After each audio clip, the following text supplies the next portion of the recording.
लगातार माननीय सदस्यों ने अपनी बात रखी है। इस अभिभाषण में बहुत सी बातें आई हैं। अध्यक्ष महोदय, दरअसल ये जो डॉक्यूमेंट है जो माननीय गवर्नर महोदया ने यहाँ पे रखा है, एक सरकारी डॉक्यूमेंट है और कॉन्स्टिट्यूशनल बाउंडेशन है कि जो सरकार लिख कर के देगी वही उन्हें पढ़ना पड़ेगा। सरकार ने अपनी बहुत सी बातें इसमें रखवाई हैं जो सच्चाई से दूर हैं। ये जितना सच का डॉक्यूमेंट होना चाहिए था सच्चाई के साथ, उतना नहीं दिखता है। जो सरकार लगातार $1 ट्रिलियन की अर्थव्यवस्था की बात कर रही हो और अभी तक 1 बिलियन असत्य बातें कहने के बाद भी $1 ट्रिलियन की इकोनॉमी तक नहीं पहुंच पाए। अध्यक्ष महोदय, लोकराज लोक लाज से चलता है।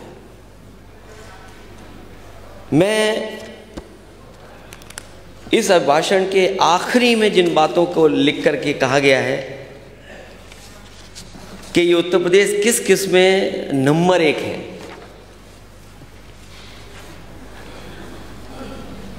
वो सरकारी आंकड़े हैं, लेकिन उत्तर प्रदेश नंबर 1 है किसमें? अध्यक्ष महोदय, सबसे अधिक संख्या में कार्यवाहक डीजीपी बनाने में उत्तर प्रदेश नंबर 1 है।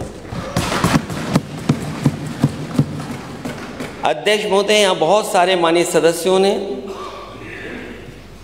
समस्या उठाई है, छुट्टा पशुओं की वजह से होने वाली दुर्घटना में उत्तर प्रदेश नंबर 1 है। झूठे प्रचार पे खर्च करने में उत्तर प्रदेश नंबर 1 है। अपने लोगों के मुकदमे हटाने में नंबर 1, रोजगारों पर लाठी चलवाने में नंबर 1, महिलाओं के खिलाफ अपराधियों को बचाने में नंबर 1, खड़ी फसल की अन्ना पशुओं द्वारा बर्बादी में उत्तर प्रदेश नंबर 1, दलित पिछड़ों के उत्पीड़न में नंबर 1, गरीबों का हक मारने में नंबर 1, लगी लगाई नौकरी छीनने में नंबर 1, अपनों को पिछले दरवाजे से नियुक्ति देने में नंबर 1, भूमाफियाओं को सत्ता का संरक्षण देने में नंबर 1, नंबर 1 केंद्र और राज्य की टकराहट में, जनता को गुमराह करने में नंबर 1 और पीडीए को प्रताड़ित करने में भी ये सरकार नंबर 1 है। जब इस अभिभाषण को मैं पढ़ रहा था और मैंने जब यहाँ सुना था तो मुझे लगा कि सरकार इतनी रफ्तार से विकास कर रही है, हम लोगों को क्यों दिखाई नहीं दे रहा है? उस डॉक्यूमेंट में लिखा है कि एक दिन में 2 पुल बनते हैं, एक दिन में 2 पुल बनते हैं, मतलब कागज पर बने पुल, सारा बजट गुल, एक दिन में 2 पुल। हमारे माननीय सदस्य बैठे हैं, अगर इस डॉक्यूमेंट में ना हो तो बता दीजिए आप। इस डॉक्यूमेंट में है, हाँ सत्य है, औसत में है। मैं अध्यक्ष महोदय, जो इस किताब में लिखा है, जो इस डॉक्यूमेंट में लिखा है, वही बात मैं कह रहा हूँ। हमारी सबसे बड़ी मददगार अर्थव्यवस्था के लिए कोई है तो हमारी खेती है। हमारा किसान है, और किसान के बिना हमारी अर्थव्यवस्था वहाँ नहीं पहुँच सकती है जहाँ हम पहुँचाना चाहते हैं। हमारा किसान खुशहाल होगा तो हमारा प्रदेश और देश भी खुशहाल होगा।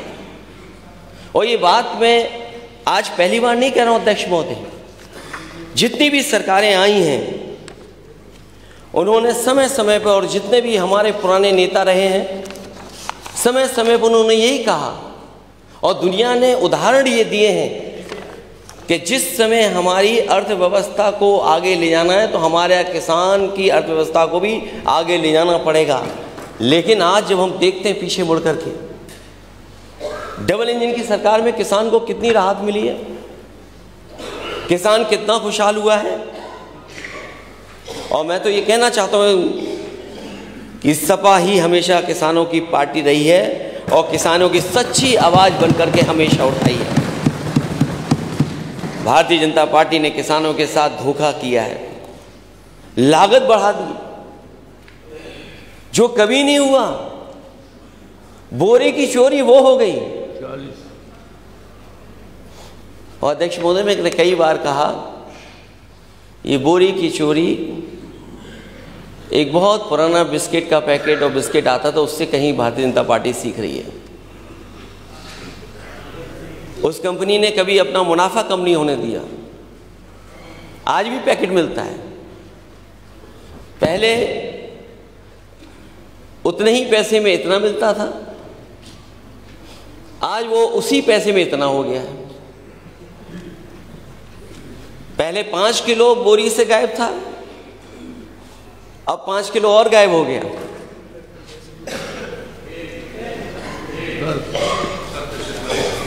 तो सोचिए किसान कैसे खुशहाल होगा। आवारा पशुओं की वजह से फसल कितनी असुरक्षित है, वो बजट में जब बात आएगी तो मैं बजट में कहूँगा। जो फसल बचती भी है उसकी कीमत क्या सरकार दे पा रही है? और सरकार बताए कि अगर एक मंडी बनाई हो कहीं पर, पूरे उत्तर प्रदेश में इस डबल इंजन की सरकार ने अगर एक मंडी कहीं नई बनाई हो तो सरकार बताए। और मुझे याद है कोविड के समय पर ये बात रखी गई थी कि बहुत बड़े पैमाने पर एग्रीकल्चर इंफ्रास्ट्रक्चर के लिए 1 लाख करोड़ रुपए मिलने जा रहा है। अगर एग्रीकल्चर इंफ्रास्ट्रक्चर के लिए आपको पैसा मिला है तो वो पैसा कहाँ चला गया, और अगर पैसा मिला था और पैसा लगा होता तो हमारे किसानों की आय दोगुनी क्यों नहीं हुई? फसल बीमा के नाम पर लूट जारी है अभी तक। किसान अपना खेती करे या आंदोलन करे, और ये पहली सरकार है जहां पर किसान अपने हक और अपनी कानूनी मदद के लिए जब खड़ा हुआ और काले कानून को हटाने के लिए खड़ा हुआ तो लगभग 1000 किसानों की जान चली गई। तो किसान खेती करे कि आंदोलन करे, और सरकार कम से कम ये बताए कि उनका फार्मूला क्या है जिसकी वजह से और जिसकी लागू हो जाने के किसानों की आय दोगुनी हो जाएगी। उसके बच्चों की सेना में भर्ती रोक दी गई है। सेना की पक्की पेंशन वाली नौकरी हमारे गांव की अर्थव्यवस्था की रीढ़ थी। आय दोगुनी करने के नाम पर आय ही छीन ली सरकार ने। किसान की आय तो दोगुनी नहीं हुई, लेकिन आयु आधी हो गई। आज परिवार की चिंता की वजह से खेती किसानी के साथ साथ किसान भी आधा रह गया है। किसान सम्मान निधि में जिस तरह किसान लगातार घट रहे हैं या घटाई जा रही है संख्या, उससे वो दूर दिन नहीं कि जब केवल कागज पर ये योजना सिमट करके रह जाएगी। क्या किसान सम्मान निधि से ही किसान की आय दोगुनी हो जाएगी, या सरकार वो व्यवस्था बताएगी, वो फार्मूला बताएगी जिससे किसान की आय दोगुनी हुई होगी?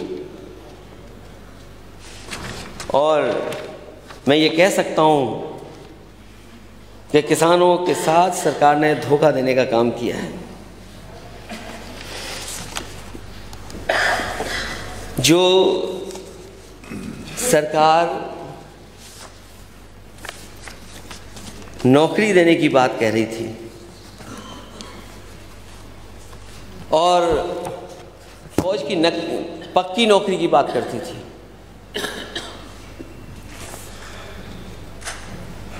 अग्निवीर जैसी व्यवस्था लागू करने का काम किया। और सबसे बड़ा धोखा अगर किसी के साथ हुआ है तो वो उत्तर प्रदेश के साथ हुआ, क्योंकि उत्तर प्रदेश का नौजवान सबसे ज़्यादा फौज में भर्ती के लिए जाता था। और सरकार ये बताए कि साल में 70,000 सैनिकों की स्थायी भर्ती होती थी। ये डॉक्यूमेंट मेरा नहीं है, ये सरकारी डॉक्यूमेंट है। 70,000 सैनिकों की स्थायी भर्ती होती थी और जिसमें 80% से अधिक पिछड़े, दलित और आदिवासी समाज के युवा सेना में भर्ती होते थे। सैनिकों को अच्छा वेतन, मेडिकल सुविधा, पेंशन सुविधा मिलती थी। सैनिकों के परिवार और परिजनों के जीवन में खुशहाली और समृद्धि रहा करती थी। ये जानबूझ करके सरकार ने इसलिए किया है जिससे पीडीए के लोग और पीडीए के लोगों के घर में खुशहाली ना आ जाए।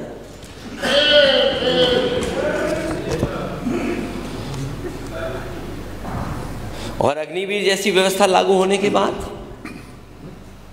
70,000 की बजाय अब केवल 40,000 भर्ती होंगे। 4 साल के प्रशिक्षण के बाद लगभग 11,000 युवाओं को स्थायी नौकरी दी जाएगी और लगभग 35,000 युवाओं को सेना से बाहर निकाल दिया जाएगा। जो 35,000 युवा 4 साल के बाद निकाल दिए जाएंगे, उन्हें ना तो पेंशन दी जाएगी और ना तो कोई मेडिकल सुविधा दी जाएगी। ये डबल इंजन की सरकार आखिरकार क्या कर रही है? और अध्यक्ष महोदय, अभी कुछ दिन पहले अग्निवीर का एक नौजवान शहीद हुआ था। जब वो अपने घर पहुंचा था तो कोई सरकार का इंतजाम नहीं था। जिस सम्मान के साथ कभी समाजवादी पार्टी के समय पर नेताजी ने जो फैसला लिया था कि फौज का व्यक्ति, अगर फौज का जवान अगर घर जाएगा तो पूरे सम्मान के साथ जाएगा और बजट का कितना भी पैसा खर्च करना पड़ेगा तो सरकार खर्च करेगी। लेकिन जब पहला अग्निवीर शहीद हुआ, उसको वो फौज का सम्मान नहीं मिला जो मिलना चाहिए था उसको।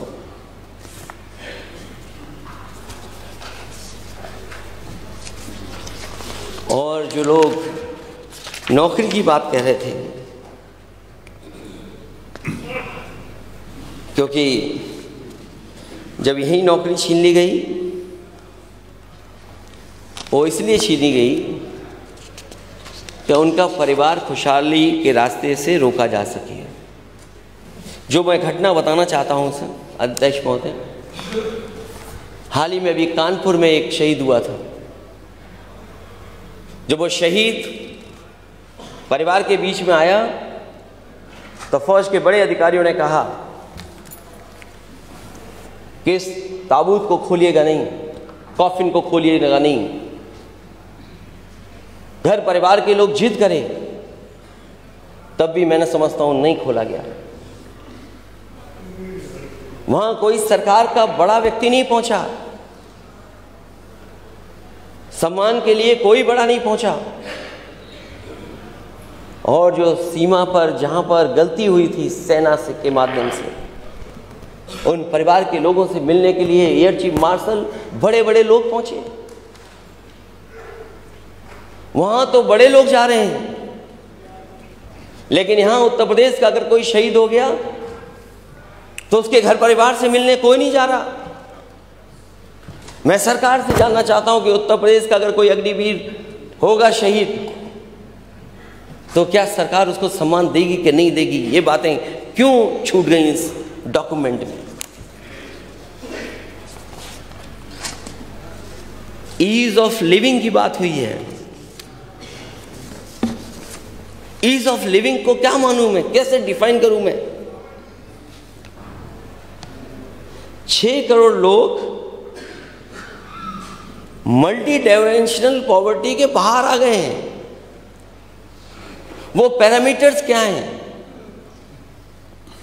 जिन पैरामीटर्स पे, और जब जवाब आया अध्यक्ष महोदय, हालांकि जवाब सरकार का कम मिलता है, लेकिन अगर जवाब आए सरकार का तो किस किस ईयर में मल्टी डायमेंशनल पॉवर्टी में बेहतर काम हुआ है, सरकार कम से कम वो बात भी बताए। क्योंकि अध्यक्ष महोदय जो बात कही जाती है उसका सीधा जवाब नहीं मिलता, क्योंकि जवाब से छिपने का काम सरकार करती है। सरकार कहती है कि सबका साथ, सबका विकास, सबका साथ तो सरकार चाहती है, लेकिन सबको बराबर नहीं लाना चाहती है। अध्यक्ष महोदय, बिना सबको साथ लाए सबका विकास संभव नहीं है, और सबको साथ लाने के लिए सामाजिक न्याय की बात करनी पड़ेगी, सामाजिक न्याय के रास्ते पे चलना पड़ेगा, और बिना जाति जनगणना के सामाजिक न्याय संभव नहीं है।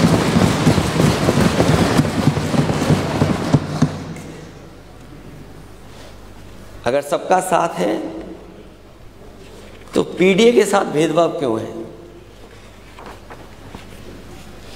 पीडीए के साथ भेदभाव क्यों है?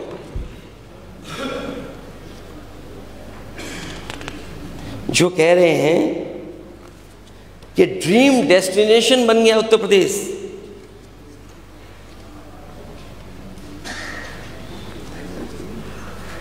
सरकार कह रही कि ड्रीम डेस्टिनेशन है। कहीं ऐसा तो नहीं ड्रीम डेस्टिनेशन केवल ड्रीम ही है? चुनाव में जा रहे हैं तो ब्रेकिंग सेरेमनी की तारीखें आ रही हैं। अध्यक्ष महोदय, अगर 40 लाख करोड़ के एमओयू हुए हैं तो 40 लाख करोड़ के एमओयू होने के बाद जो कहा जा रहा है इसमें 1 करोड़ लोगों से ज़्यादा लोगों को रोजगार मिलेगा। रोजगार की बात इसलिए हो रही है क्योंकि नौकरी देने में बाबा साहब भीमराव अम्बेडकर जी का दिया हुआ संविधान का पालन करना पड़ेगा, उनके हक की बात होगी। इसलिए सरकार रोजगार की बात कर रही है, नौकरी की बात नहीं कर रही है। और 40 लाख करोड़ रुपए के निवेश में 1 करोड़ 10 लाख लोगों को रोजगार मिलेगा। अध्यक्ष मोदी, सरकार बताए कि सच्चाई में कितना निवेश आया है और उस निवेश से कितनों को रोजगार मिला है, कितनों को नौकरी मिली है, ये सरकार बताए। क्योंकि सरकार कह रही है कि 40 लाख करोड़ आने के बाद 1 करोड़ 10 लाख लोगों को रोजगार मिलेगा। तो आखिर सरकार बताए कितनों को रोजगार मिला है। और फिर जो निवेश करने वाले लोग हैं वो दूसरे प्रदेशों में ज़्यादा निवेश कर रहे हैं। मैं देख रहा हूं इस डॉक्यूमेंट में कई बार सुपर कंडक्टर की बात आ रही है, बजट में देखता हूं तो सुपर कंडक्टर की बात आ रही है। अध्यक्ष महोदय, सबसे ज़्यादा लोकसभा के सांसद उत्तर प्रदेश जिताता है और ये बात डिनाई नहीं कर सकती बीजेपी, क्योंकि सबसे ज़्यादा लोकसभा के सांसद यहाँ से जीतते हैं, उसी की वजह से देश में प्रधानमंत्री जी बनते हैं। तो दुनिया की सबसे बड़ी कंपनी उत्तर प्रदेश में क्यों नहीं आ रही है? आपके प्रदेश को छोड़ करके दूसरे प्रदेश में क्यों जा रही है? और जो इन्वेस्टमेंट मीट उन प्रदेशों में हुई है, जो उद्योगपति यहां आए थे वही उद्योगपति वहां थे। उन्होंने कहा कि हमारी प्राथमिकता होगी कि सबसे पहले हम निवेश वहां करेंगे। अगर प्राथमिकता निवेश वहां है तो निवेश यहां कब होगा? जिन लोगों ने दावा किया कि निवेश हम वहां पहले करेंगे, तो आपके निवेश कब होगा? और फिर मैंने सुना कि तमिलनाडु को कहा गया कि एग्जाम्पल है मेक इन इंडिया का जो यहां पर काम हुआ है, अगर तमिलनाडु को कहा जा रहा हो मेक इन इंडिया का एक एग्जाम्पल है, तो ये बात उत्तर प्रदेश के इस डॉक्यूमेंट में अध्यक्ष महोदय क्यों नहीं आई? अगर मेक इन इंडिया है को सहयोग यूपी क्यों नहीं कर रहा है? आप क्यों इंसेंटिव नहीं दे पा रहे उद्योगपतियों को, जिससे कि यहां पर उद्योग और कारखाने लगे? हमारे माननीय सदस्य हाईवे की बात कर रहे हैं। 5वें पेज पे लिखा है Purvanchal expressway, Bundelkhand expressway, 6 expressway संचालित हैं। Gorakhpur link expressway, Ballia expressway एवं गंगा एक्सप्रेसवे। अध्यक्ष महोदय, मैंने कई बार कहा, क्या कारण है कि भारत सरकार उत्तर प्रदेश में एक्सप्रेसवे नहीं दे रही है?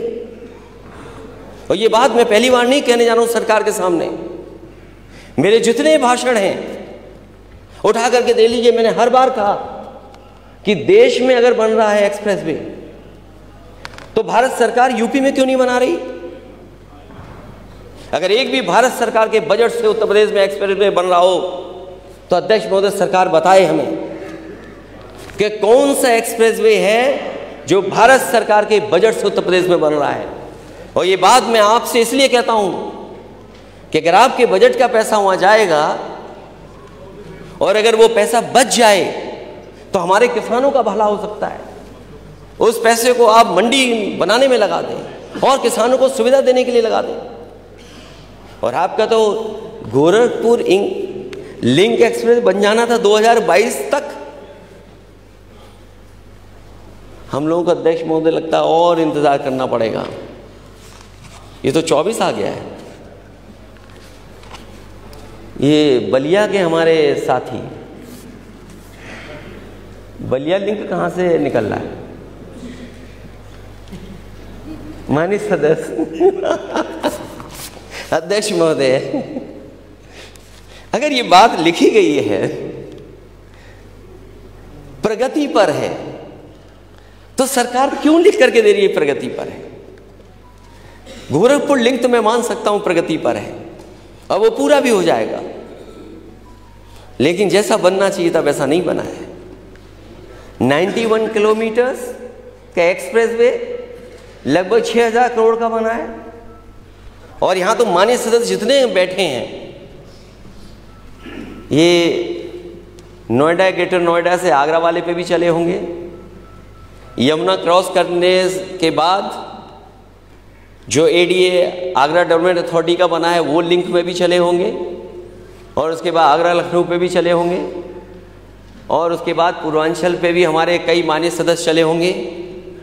ये चेहरे से कहें न कहें, लेकिन इनके मन में इनको पता है कि सबसे अच्छा एक्सप्रेसवे कौन सा बना है। ना कहो आप, लेकिन जानते हो आप।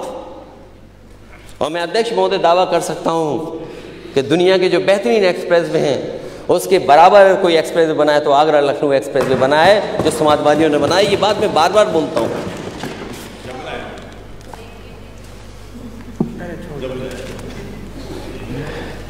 और जो उसके किनारे वे साइड एम्यूनिटीज, पता नहीं अध्यक्ष महोदय आपने तो उद्घाटन किया है उन वे साइड एम्यूनिटीज का। अध्यक्ष जी, आप ही पे भरोसा है मुझे लगता है, क्योंकि आपने उद्घाटन किया है। तो आप अपने पद का इस्तेमाल करते हुए कम से कम पूर्वांचल में भी वैसे ही वे साइड एम्यूनिटी बनवा दीजिए जैसे आपने उद्घाटन किया है। और फिर लिंक रोड प्रगति पर है। मुझे नहीं पता कोई एक्सप्रेसवे हवा में भी बनता है। जो एयरपोर्ट बन रहे हैं, एयरपोर्ट अगर बने हैं तो क्या मुआवजा उनको मिलना चाहिए कि नहीं मिलना चाहिए? उनको जो मुआवजा ज़मीन लेने के लिए जो काम होने चाहिए उसके लिए सरकार मदद या जिस तरीके का उनको देना चाहिए वो नहीं दे पा रही है सरकार। पूरे उत्तर प्रदेश में कई जगह जहां सरकार ज़मीन लेना चाहती है वहाँ मार्केट वैल्यू से नहीं दे रही है पैसा, मार्केट वैल्यू का पैसा नहीं दे रही है सरकार। और चाहे वो फैजाबाद हो, अयोध्या हो या चित्रकूट हो, जहाँ पर सरकार को सर्किट रेट से पैसा देना चाहिए, कहीं भी सर्किट रेट से पैसा सरकार नहीं दे रही है और सर्किट रेट बढ़ा करके नहीं दे रही है। मुझे याद है जब उत्तर प्रदेश में जो कोई भी विकास के लिए समाजवादी सरकार में लिया गया था, जो भी प्रोजेक्ट के लिए ज़मीन, उसमें 4 गुनी मुआवजा देने का काम समाजवादी सरकार में हुआ था। अगर कोई प्रोजेक्ट बन रहा है आपका, तो उसमें ज़मीन को लेकर के आप मुआवजा क्यों नहीं दे रहे हैं उनको? जो मुआवजा उनको मिलना चाहिए किसानों को नहीं दे रहे हैं। अभी माननीय सदस्य बता रहे हैं कि चित्रकूट में डिफेंस का कॉरिडोर बनने जा रहा है, लेकिन कॉरिडोर के लिए जो ज़मीन ली जा रही है वो पुराने रेट पे ली जा रही है। मैं जानना चाहता हूं सरकार से कि आखिरकार सरकार को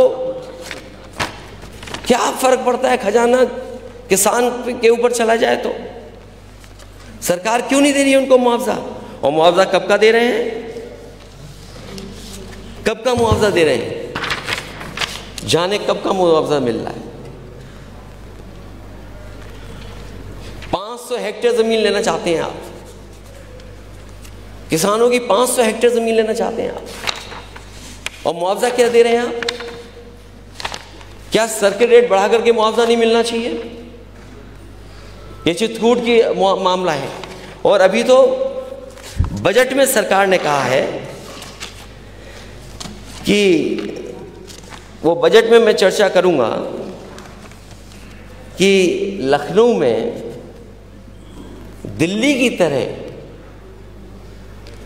लखनऊ में भी एक एयरपोर्ट के पास एरिया डेवलप होगा जिसमें 5 स्टार से लेकर के न जाने क्या क्या चीज़ें बनेंगी। अगर आप कोई प्रोजेक्ट बनाना चाहते हैं तो उसमें देरी क्यों? और देरी इसलिए है क्योंकि सरकार सही मुआवजा नहीं देगी। और हम लोगों ने तो ऐसी जगह देखा है, सुना भी है, लोगों से मैं मिला भी हूँ कि जहाँ पर किसान और जो वर्षों से लोग रह रहे थे उनके साथ बहुत बड़े पैमाने पे भेदभाव हुआ। और मैंने अध्यक्ष महोदय हर बार कहा, पत्र लिख करके भी सरकार को भेजा कि अगर कोई पुण्य का काम होने जा रहा है, अगर बहुत बड़ा कोई काम होने जा रहा है, तो उसमें किसान के साथ क्यों ये भेदभाव? जो वर्षों से लोग रह रहे हैं उनके साथ ये धोखा क्यों? सुप्रीम कोर्ट का फैसला आने के बाद अयोध्या राम पथ के निर्माण में नया घाट के सादतगंज तक मुआवजे के नाम पर अधिकारियों ने भारी लूट की, व्यापारियों और आम जन का शोषण हुआ। मैं जानता हूं वहां पर बहुत सारे प्रतिष्ठित लोग मुझसे मिले थे आकर के, और सरियों में खड़े होकर के उन्होंने अपने जनेऊ की कसम खा करके कहा था कि हम वोट नहीं देंगे बीजेपी को। एयरपोर्ट के निर्माण में किसानों की जमीन को सही मुआवजा नहीं दिया गया। मांझा बरेटा, मांझा जमथरा में किसान परेशान है, 3-4 पीढ़ियों से रह रहे हैं लोग, उनकी जमीन का मुआवजा नहीं दे रही सरकार। 14 कोसी पंचकोसी मार्ग में चौड़ीकरण में जिन लोगों का मकान जमीन पर, जिन लोगों का मकान और जमीन जा रही है, उनको मुआवजा सरकार नहीं दे रही है।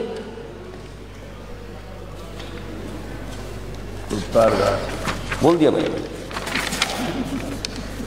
और अयोध्या से ज्यादा जमीनों का गोरख धंधा कहीं नहीं हुआ। सत्ता के संरक्षण में रजिस्ट्रियों में अनियमितताएं हुई।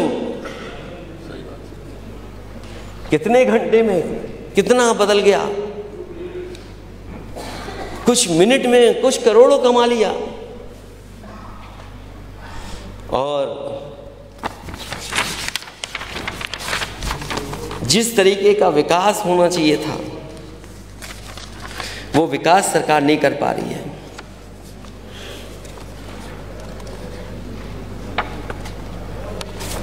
सरकार कह रही जाने कितने अंतर्राष्ट्रीय एयरपोर्ट बना दिए हैं।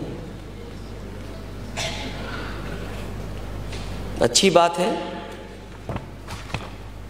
आजमगढ़ का सरकार कहेगी शुरू करने जा रहे हैं, मुरादाबाद का कहेंगे शुरू करने जा रहे हैं, चित्रकूट का शुरू करने जा रहे हैं। ये तीनों समाजवादियों के बनवाए हुए, कुशीनगर भी समाजवादियों का बनवाया हुआ है। मुझे उम्मीद है कि आपके जो नई पॉलिसी बनाई है आपने सेमीकंडक्टर की, उससे दुनिया की सबसे बड़ी कंपनी किसी और प्रदेश में नहीं जाएगी, उत्तर प्रदेश में ही आएगी। क्योंकि उत्तर प्रदेश में आने का मतलब है हमारे तमाम उत्तर प्रदेश के नौजवान जो पढ़े लिखे हैं, जो अच्छी डिग्री हासिल है, जिनके हाथ में अच्छी डिग्री है, उन्हें नौकरी करने कहीं और नहीं जाना पड़ेगा, रोजगार के लिए कहीं और नहीं जाना पड़ेगा। वो अपने घर परिवार के बीच में रह करके नौकरी और रोजगार कर पाएंगे। कहीं ऐसा तो नहीं कोई और तरह का समझौता हो जहां इजराइल भेजा जा रहा हो लोगों को। सोचिए यूपी में नौकरी नहीं, उनके स्टेटमेंट सुनिए आप, मजबूरी में वो वॉर जोन में काम करने जा रहे हैं और आप कहते 40 लाख करोड़, जाने कितने करोड़ को रोजगार दे देंगे।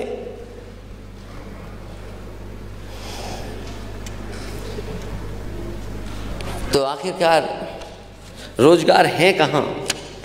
अगर रोजगार होते तो लोगों को यहीं रह करके काम करना पड़ता, यहीं पर काम मिल जाता।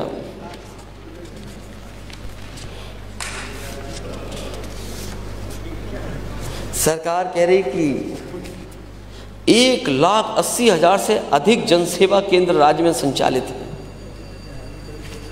अगर इतने जनसेवा केंद्र संचालित हैं तो अपने मामूली विवाद में जमीन को लेकर के किसी को मेरठ में आत्मदाह क्यों करना पड़ रहा है? बाराबंकी में तहसील के ऑफिस में क्यों आत्मदाह करना पड़ रहा है? अगर इतने केंद्र खुले हैं, 1,80,000 जनसेवा केंद्र, तो मेरठ में आत्मदाह कर लिया, किसान को अपने आत्मदाह करना पड़ा जमीन को लेकर के। और सच्चाई ये है अध्यक्ष महोदय, जो जीरो टॉलरेंस करप्शन के लिए कह रहे थे, इनका जीरो टॉलरेंस जीरो हो गया। किसी भी माननीय सदस्य से पूछ लीजिए आप, तहसील और थाने में क्या हो रहा है।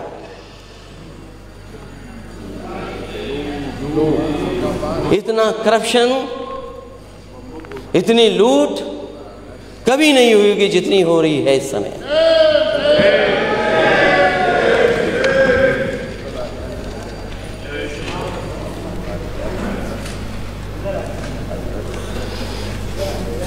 सरकार कह रही सोलर को लेकर के बहुत काम करना चाहती है। विद्युत उत्पादन में वो बातें मैं रिपीट नहीं करूंगा जो बातें मैं पहले कह चुका हूं कि अभी तक इस सरकार ने कोई भी थर्मल प्लांट नहीं लगाया है। अभी तक कोई बड़ा बिजली का कारखाना इस सरकार ने नहीं लगाया। और जो पुरानी सरकार में लगे भी हुए थे, जो लग रहे थे, उनको भी सरकार ने नहीं पूरा कर पाए। और जो बिजली आ भी रही है, जो आप आंकड़े में दिखाते हैं,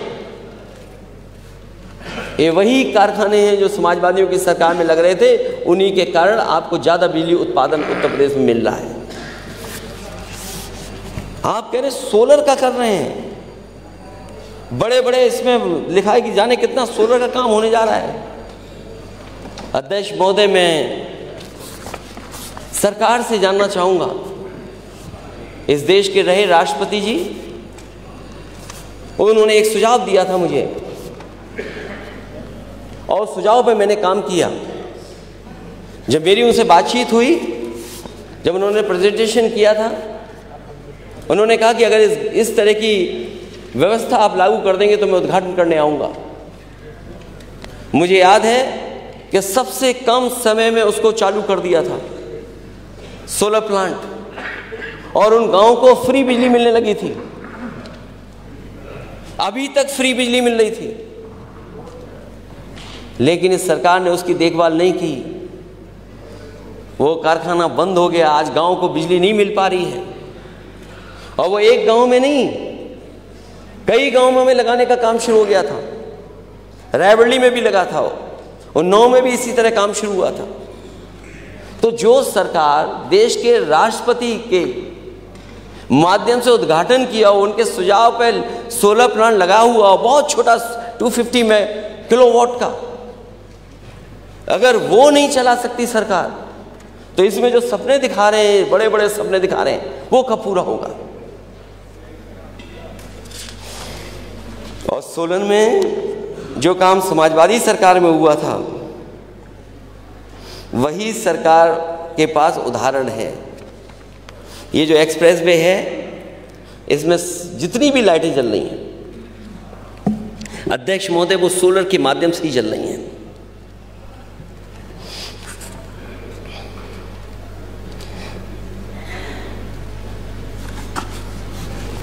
सरकार विश्वविद्यालयों के बारे में बता रही है कि A++ मिला है सरकार को, वो यूनिवर्सिटी को A+ मिला है। लेकिन सरकार ये बताए उसमें PDA को कुछ मिल रहा है कि नहीं मिल रहा है। इन यूनिवर्सिटियों में PDA के लिए कुछ है कि नहीं है। मैं बहुत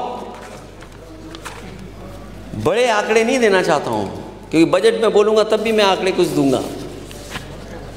यूनिवर्सिटीज A+, AAA+, AA+, ये तो हो रही हैं, ये बताया जा रहा है। लेकिन यूनिवर्सिटीज में अपॉइंटमेंट किसका हो रहा है। IAS, IPS, IFS में PDA कितना है। महिला आयोग में PDA कितना है। अध्यक्ष महोदय, जब मैं सदन में आया था तो PDA के लोग बोल रहे थे। महिला आयोग में PDA कितना है। यूनिवर्सिटी में जॉब्स में, बांदा एग्रीकल्चर यूनिवर्सिटी, कुल भर्ती में PDA केवल 3% है। जो लोग मेडिकल कॉलेज के लिए जगह ढूंढ रहे हैं बलिया में, जननायक चंद्रशेखर यूनिवर्सिटी भर्ती में PDA 0,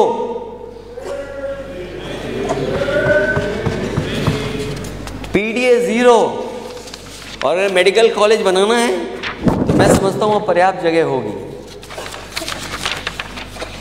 किसी और की जगह पर क्यों जाना, जब आपके पास यूनिवर्सिटी में ही जगह है, पर्याप्त जगह है, तो मेडिकल कॉलेज अगर बनना है तो वहीं बनाएं आप।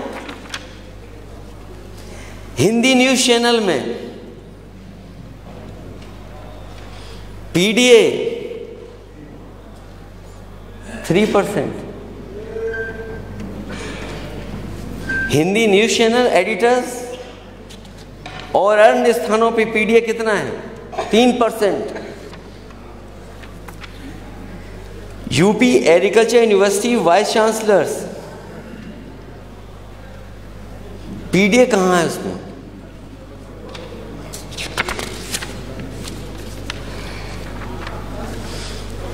फिर PDA जाएगा कहाँ, फिर PDA कहाँ जाए।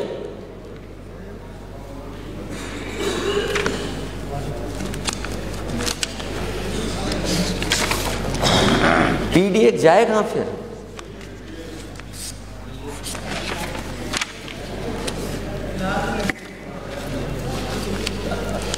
मैं जानता हूं PDA पे नहीं बोलेंगे आप, मैं जानता हूं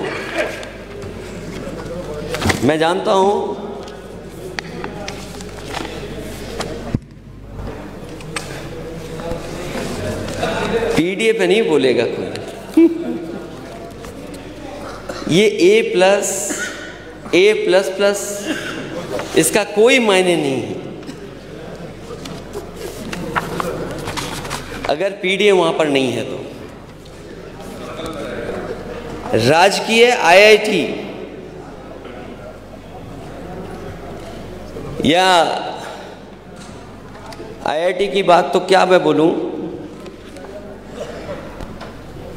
अध्यक्ष महोदय, यूपी में जब से बीजेपी की सरकार आई है, डबल इंजन की सरकार आई है, एक सैनिक स्कूल बना है।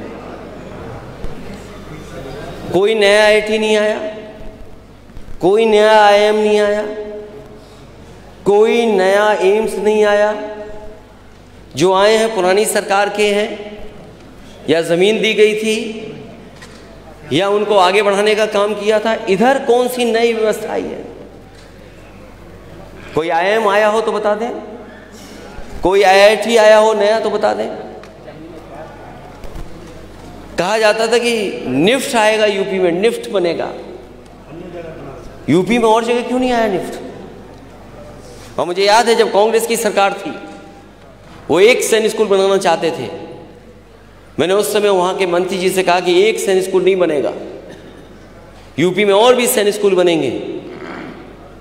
जो एक देना चाहते थे उन्होंने 3 सैनिक स्कूल दिए थे। आखिरकार डबल इंजन सरकार को क्या हो गया है?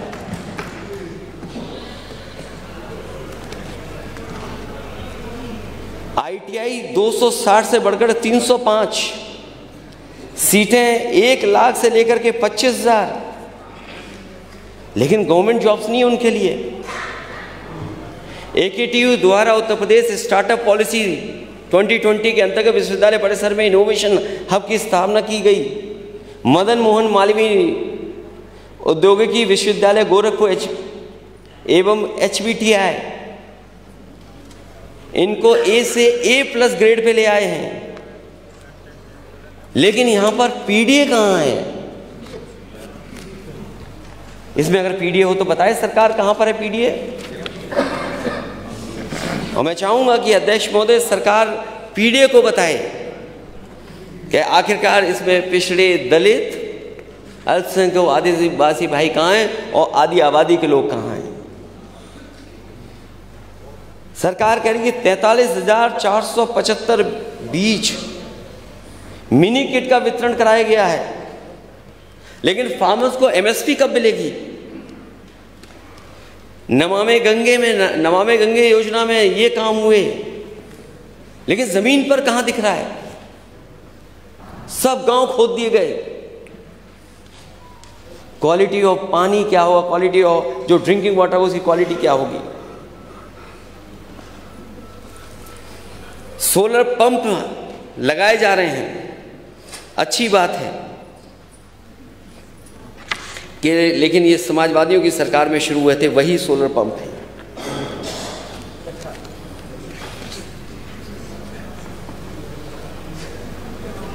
जो लोग कह रहे हैं कि उत्पादन बढ़ा है, लेकिन प्रोक्योरमेंट कितना हुआ है? सरकार का जो प्रोक्योरमेंट है आखिरकार वो कितना किया है प्रोक्योरमेंट? और सरकार पेड़ों को लगाने की बहुत बड़ी गिनती बताती है कि इतने करोड़, इतने करोड़, इतने करोड़। अगर अध्यक्ष महोदय हम गिन लें तो 100 करोड़ से ज़्यादा तो पेड़ सरकार लगा चुकी है। जितनी ज़मीन है नहीं पेड़ लगाने के लिए, उतने पेड़ लग गए हैं। और मैंने एक बार मेजरमेंट दिया था कि 1000 एकड़ में 1,23,000 पेड़ लगाए थे। तो अगर 1000 एकड़ में 1,23,000 पेड़ लगते हैं तो 100 एकड़ के लिए कितनी ज़मीन चाहिए होगी?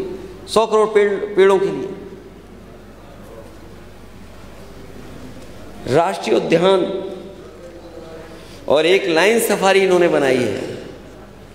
लाइन सफारी की देखभाल इतनी हो रही है कि 16 जानवर वहां पर मर चुके हैं। जो अनएक्सपीरियंस्ड लोग थे उसको सरकार ने वहां बैठाया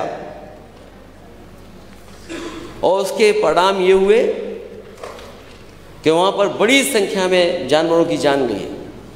एसेटिक लाइन्स जिनकी सेवा कर करके और व्यवस्थित कर करके उत्तर प्रदेश में पहली बार हुआ ये काम। एसेटिक लाइन्स लाए गए, उस तक की देखभाल ये सरकार नहीं कर पा रही है। किंग जॉर्ज चिकित्सा विश्वविद्यालय लखनऊ नैक A+, लेकिन वहां पीडीए के साथ क्या हो रहा है? क्या हो रहा है उसके साथ? कितना भेदभाव है। आप तो कह रहे थे कि मेडिकल यूनिवर्सिटी बना देंगे। अटल बिहारी वाजपेयी जी के नाम पर आपने कहा मेडिकल यूनिवर्सिटी बनेगी। इसी लोक भवन के सामने शिलान्यास हुआ था, आज तक पूरी नहीं हो पाई है। पता नहीं कब बनेगी जाकर के। और वो जगह वहां पर बनी जहां पर कैंसर इंस्टीट्यूट है। मुख्यमंत्री जी प्राइवेट लोगों के कैंसर से इलाज होने वाली मशीनों का उद्घाटन तो करते हैं, लेकिन जो सरकार का सबसे प्रतिष्ठित बना हुआ है कैंसर इंस्टीट्यूट, और कैंसर इंस्टीट्यूट के लिए क्या किया सरकार ने? अगर आप मुख्यमंत्री कोष से लोगों की मदद कर रहे हैं, अगर आप आंकड़े निकलवाएंगे तो सबसे ज्यादा जिस बीमारी में आपने मदद की होगी तो हो सकता वो कैंसर हो। ये रिसर्च इंस्टीट्यूट थी और कैंसर के इलाज के लिए थी। मेदांता जो समाजवादियों की सरकार की वजह से बना, उसमें तो आप मशीन का उद्घाटन करने जा रहे हैं, लेकिन करोड़ों रुपए की जो मशीनें पड़ी हैं आपके सरकारी कैंसर इंस्टीट्यूट में, उसको क्यों बर्बादी के हालात पे छोड़ दिया आपने? वहां पर रिसर्च होती, इलाज होता, और जो गरीबों को यहां से जाना पड़ता है, कभी दिल्ली कभी मुंबई, उन्हें वहां जाना नहीं पड़ता, उनको सस्ते में और इलाज यहीं पर मिल जाता। लेकिन कैंसर इंस्टीट्यूट इतने सालों बाद भी परमानेंट डायरेक्टर नहीं है वहां पर। आपकी इंस्टीट्यूशंस कैसे चलेंगी? आपने डबल चार्ज दे रखे हैं।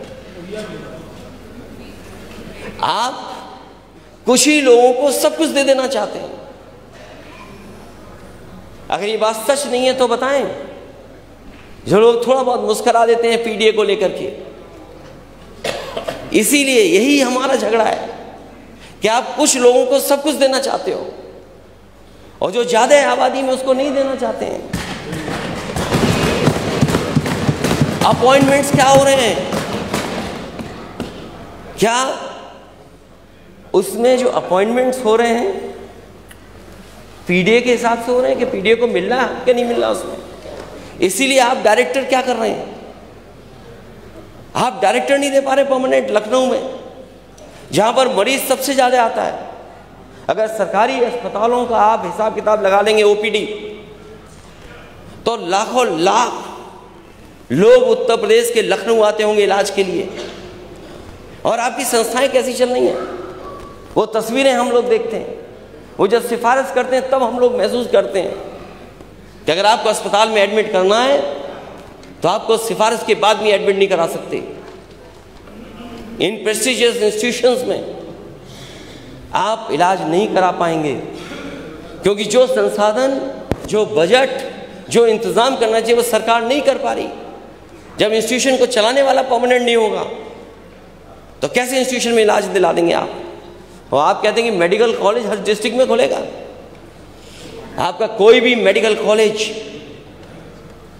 नहीं चल पा रहा है मानक के हिसाब से।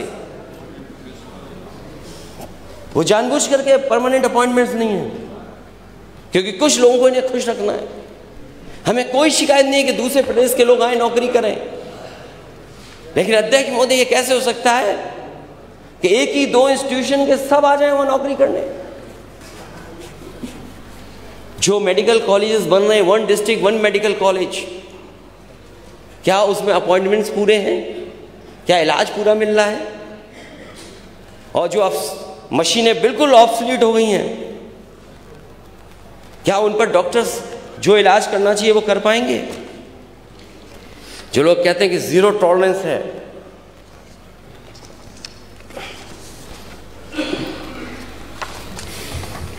Zero tolerance law and order पर। फिर महिलाओं के ऊपर सबसे ज़्यादा अपराध क्यों, सबसे ज़्यादा घटनाएं उनके ऊपर क्यों, देश में सबसे ऊपर उत्तर प्रदेश क्यों? योगी आप कहते हैं कि महिलाओं बहन बेटियों के साथ उनके राज में छेड़खानी रेप नहीं होता, दुष्कर्मी अगले चौराहे पर मार गिराए जाते हैं। बीएचयू में एक बहन के साथ क्या हुआ,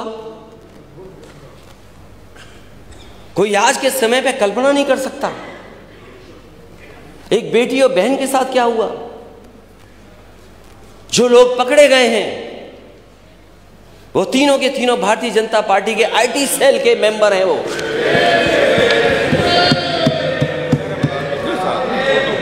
और अध्यक्ष महोदय, कोई आसानी से मुख्यमंत्री जी के साथ फोटो नहीं खिंचवा सकता। तीनों की फोटो हमारे नेता सदन के साथ है। प्रशासन सरकार को पता था, लेकिन क्या किया सरकार ने। और मुझे याद है जब कानपुर में एक मां बेटी के ऊपर बुलडोजर चलाया गया था और आग लग करके मां बेटी जिंदा जल गए थे। पिता और उसका भाई देखता था, बचा नहीं पाया। जब वो न्याय मांगने गया तो उसके कपड़े उतार दिए गए। वहां के अधिकारियों ने कपड़े उतरवाए। ये जीरो टॉलरेंस है सरकार का। और उस समय डिप्टी सीएम क्या कहते हैं, उन्होंने जो ऑनलाइन बात की उससे, शिवम ये घटना बहुत ही दुखी करने वाली है, बहुत ही ज्यादा दुख है। हमें पूरी तरह से तुम्हारे साथ हैं। जब से हमने सुना है कार्रवाई कर रहे हैं, जो आरोपी हैं उन पर एफआईआर दर्ज हो गई, 302 की है। हम कड़ी से कड़ी कार्रवाई करेंगे, किसी को नहीं बख्शेंगे। तुम हमारे परिवार के सदस्य हो, हम तुम्हारे साथ हैं, पूरी सरकार तुम्हारे साथ है। जो तुम्हारी मांगे हैं उन पर गंभीरता पूर्वक काम करेंगे। अध्यक्ष महोदय, जो मांगे उस परिवार ने मांग की थी, क्या सरकार ने पूरी कर दी? क्या आरोपियों पे सख्त से सख्त कार्रवाई हो गई? क्या आरोपियों पे सख्त कार्रवाई हुई है क्या? जो जीरो टॉलरेंस की बात कर रहे हैं, उनके समय पर जीरो लॉ एंड ऑर्डर है, जीरो लॉ एंड ऑर्डर। और एक घटना नहीं, घटनाएं कितनी गिनाई जा सकती हैं। छेड़खानी से तंग आकर 30 छात्राओं ने छोड़ दिया स्कूल। गैंगरेप पीड़िता के बरेली में हत्या। बदायूं में कार्रवाई न होने से हाथ दुष्कर्म पीड़िता ने खुदकुशी की। मैं कितनी घटनाएं बताऊं। खेत गई किशोरी के हाथ बांधकर किया दुष्कर्म।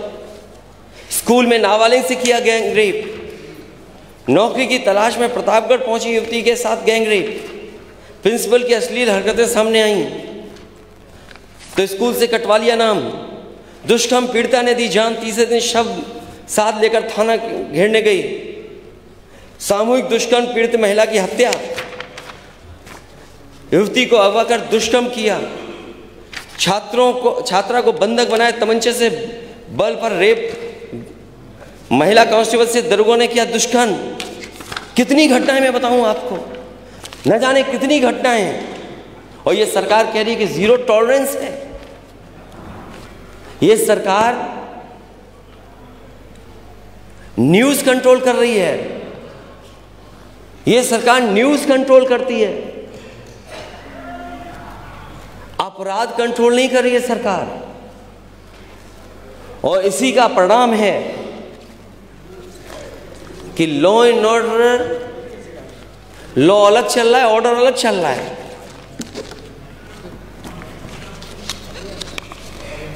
और जहां भाजपा के नेता शामिल हैं, भाजपा सरकार, महिला नेता ने अपनी ही पार्टी के पदाधिकारी को लात घूंसों से पीटा।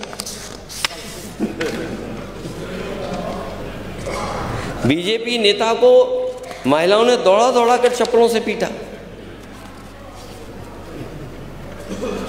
पुलिस कर्मियों ने भाजपा नेता की लगाई पिटाई। धरने में बैठे नेता। एसपी ने 4 लोगों को सस्पेंड किया। यह है लॉ एंड ऑर्डर आपका। और सबसे बेहतर जो रिस्पांस सिस्टम था, उस रिस्पांस सिस्टम को बर्बाद अगर किसी ने किया तो इस सरकार ने बर्बाद किया। इस सरकार ने बर्बाद कर दिया, पहले नाम बदल करके और उसके अब काम करने के तरीके से। अब तो लोग घबराते हैं कि 100 नंबर अगर मिलाएं, 112 मिला दिया तो वो वसूलने आ जाएंगे। अब मदद नहीं हो रही है, उससे पैसा वसूला जा रहा है। और सुनने में तो यहां तक आ रहा है कि जो फोन कर करके रिस्पांस सिस्टम पे अपनी शिकायत करता है उससे भी पैसा वसूल ले रही है पुलिस, और उसको पकड़ करके थाने में बैठा दे रही है। ये कहां का जीरो टॉलरेंस है आपका? ये जीरो टॉलरेंस आपका जीरो हो गया है। और आज की खबर तो आपने पढ़ी होगी गोरखपुर की।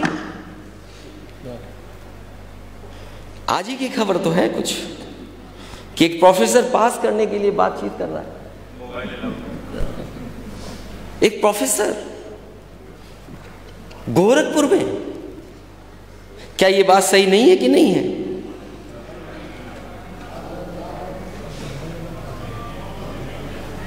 क्या ये बात सही नहीं है कि गोरखपुर में, और केवल एक जगह की बात नहीं है,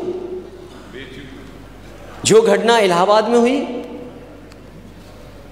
कपड़े उतार करके बताओ, टीचिंग स्टाफ स्टूडेंट्स के कपड़े उतारेगा।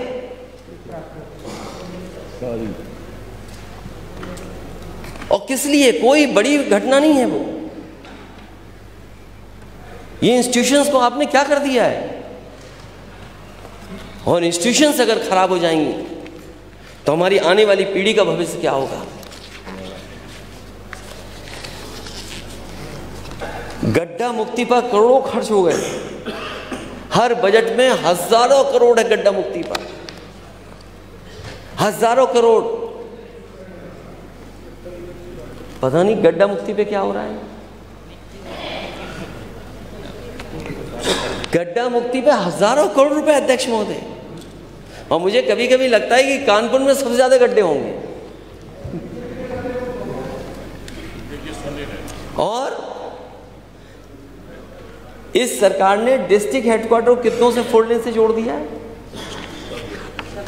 अगर एक भी जोड़ा हो 4 लेन से इस सरकार ने तो बताए सरकार के लोग। और फिर अध्यक्ष महोदय हर दिन जानवर से जान जा रही है। कोई गाड़ी टकरा जाती है या जानवर जाकर के खेत में किसान काम कर रहा है उसको मार देता है। बाजार में घूम रहे हैं, हर दिन एक न एक व्यक्ति की जान जा रही है। अध्यक्ष महोदय, मैंने पिछली बार भी एक सूची दी थी आपको, किसी की मदद नहीं हुई। मैं फिर सूची दूंगा। और अब तो और जानवर भी मार रहे हैं, केवल एक जानवर नहीं। अध्यक्ष महोदय, सरकार का सबसे प्रिय जानवर वो जान ले रहा है। न जाने कितने लोगों की जान ले ली उसने।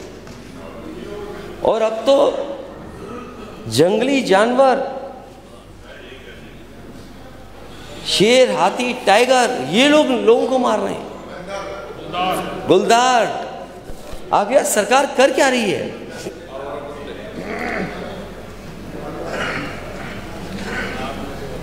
ये बड़ी सूची अध्यक्ष महोदय, मैं क्या पढ़ूं, लेकिन मैं आपको टेबल कर रहा हूं मैं। और मैं माननीय सदस्यों से कहूंगा कि उन सुझावों को भी मुझे दे दें जो सुझाव या उनकी जानकारी में है। बजट पर बोल लीजिएगा। वो बजट में जरूर बोलूंगा मैं। धन्यवाद। एक जो सरकार हमेशा बताती है,